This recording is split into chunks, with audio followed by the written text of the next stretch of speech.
তোর মজ্জিনার শূন্যতে খাতনা করাতে হবে। থুক্কু থুক্কু। কিরে দোস্ত, তোর মন খারাপ কে? কি হই? ধুর বল, আর বলিস নি।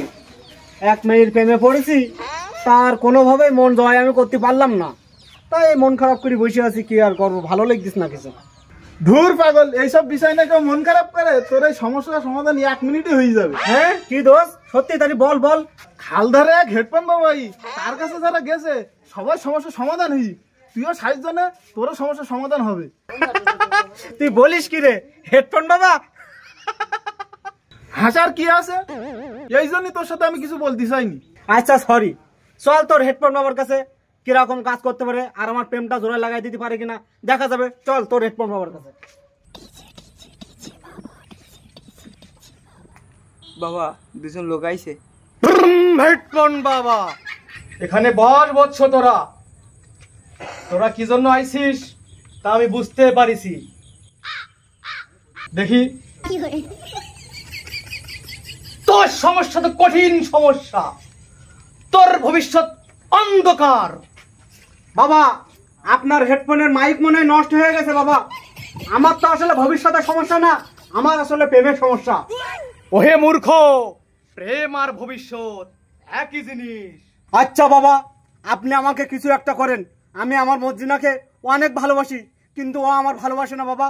ও যদি আমার জীবন থেকে চলে যায়, আমার জীবন থেকে আমি হারিয়ে যাব বাবা।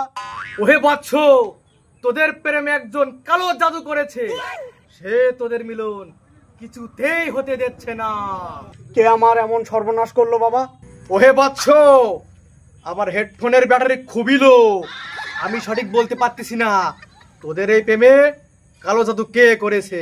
বাবা, কি করলে এই সমস্যা থেকে আমি মুক্তি পাবো বাবা? দয়া করে একটু বলুন না বাবা, এই সমস্যা থেকে আপনি আমাকে সমাধান দেন না বাবা। হে বৎস, এই সমস্যার সমাধান একটাই আছে। বাবা, কি সমাধান বাবা? একটু বলুন না বাবা। সমাধান তো আছে বৎস, কিন্তু তুই পারবি না। বাবা, আমাকে কি করতে হবে আপনি একবার বলুন না বাবা। আমি মর্জিনার জন্য সবকিছু করতে পারি বাবা। তোর মজ্জিনার শূন্যতে খাতনা করাতে হবে। থুক্কু থুক্কু।